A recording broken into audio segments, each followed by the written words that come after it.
All right, everybody, I'm going to show you how I have learned how to start a fire in a wood stove. And when it comes down to starting a fire, there's a few things that you even need to do before you create a spark, right? Is your wood stove clean? Stovepipe, that needs to be inspected before you start a fire. If that's completely clogged, you're never going to be able to start a fire, and it's going to create a fire. So you always want to take that off first. I just took that off, completely cleaned it out. Check the chimney, everything looks absolutely clear. I keep up on this. So wood stove, you have to require maintenance. So as far as starting the fire, right, I have this whole entire bedding completely cleaned out. Now what I like to do is find a nice straight square piece, right, and that's my base. So that's what I set the fire on instead of setting it on the base of the wood stove. Now I do that because now when all the cherries start to burn, they're not just burning and sitting on top of the wood stove stone, it's actually burning into that wood, creating more heat and creating more of a fire. So that's one thing I like to do. Another thing, you need to set yourself up for success. So you need something very flammable that's going to create fire easily, that's going to burn something to be able to stay burning to create heat.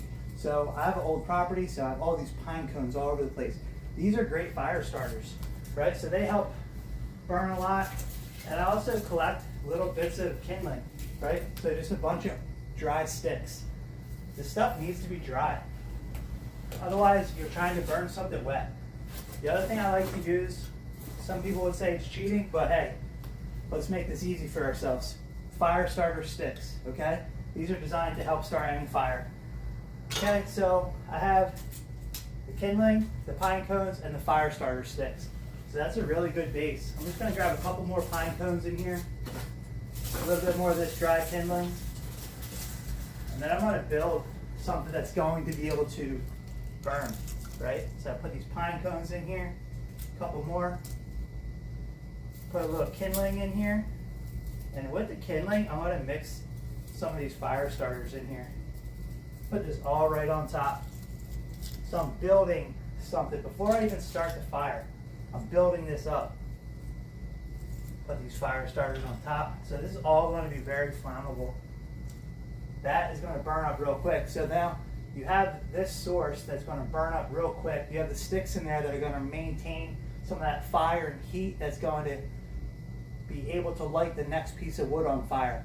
So I look at it as like the small spark starts something real easy to burn, which goes to the next bigger thing, which goes to the next bigger thing, and then you have enough heat to actually burn stuff and keep it going, right? That's the whole goal. That's why I have this piece of wood on the bottom. So all those cherries burning, they're going to go right onto that. So now I'm going to take a couple other pieces of firewood and put on top of here. So I want to find some smaller pieces. I don't want anything too big right away. So I'm going to grab these 3 smaller pieces. See? Now, I also have a moisture meter. And I know that this stuff is all around 10 to 12% on the moisture meter rating. Anything over 15, 18 to 20 is going to be harder to dry. So the more seasoned, the better. Now I lay this on an angle, right? Look, that's all angled. So now, when I start this fire, that fire is going to be blazing up onto these pieces.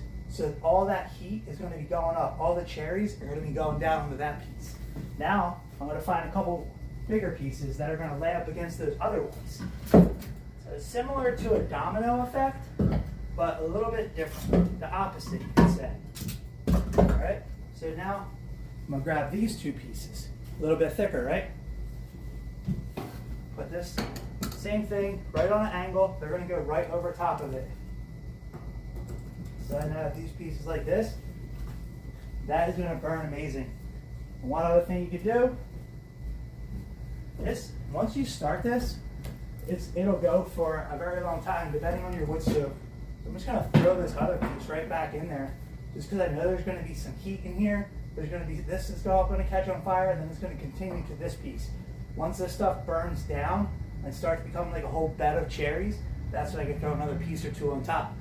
The other thing is really important is how much ventilation is going into your fire. All wood stoves have an air regulator on it. So when I light a fire, I want them both open as much as possible so it's getting as much oxygen which is going to allow that flame to really go. All right, so you really should have gloves on when you're doing this, just so if anything pops out of the stove, like a cherry or something, you can grab it without burning your hands. So I also use these long stick matches because these are also burnable, right? So I'll stick this right in here. I'm gonna take this glove off for a while to do this. Okay, so air vents open up all the way. I have everything staged up, ready to burn. Okay, now watch. Now I'm lighting the pine cone. That's going to light up the fastest and the easiest. I light up a couple of these pine cones, which are now lighting all the kindling and the sticks in there, which will then light up the fire starter sticks as well. So now this thing's going. See that fire? Okay, so now it comes down to just the management of it, right? So I can close this door now and be fine. I'm gonna let some more air get in there to really let it cook.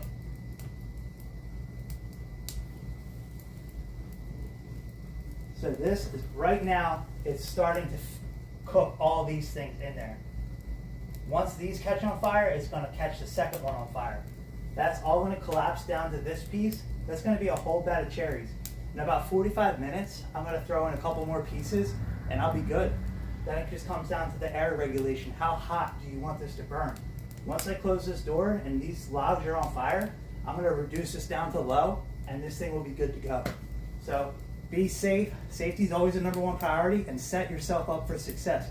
Can't be burning anything wet. So start with something small that can burn the next bigger thing, that can burn the next bigger thing. That's gonna create a nice, beautiful, warm fire. All right, be safe.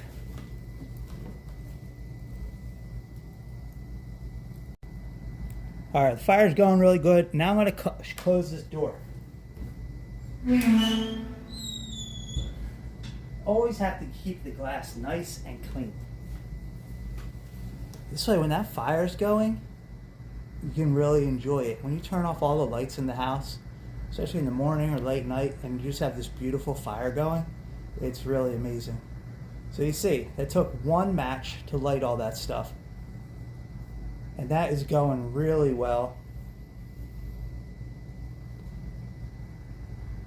That's pretty much all you have to do. This is the same fire going about 10 minutes later. I haven't touched anything. The air regulators, they're still on high, so now I could take them down to really low. But you see where that piece of wood is on the bottom, how all that stuff dropped down? The next two pieces, 3 pieces above it are on fire, which are burning the next 2 pieces, and even that piece all the way on the right there that I put in, that is going to be a big contributing factor to keeping this thing going.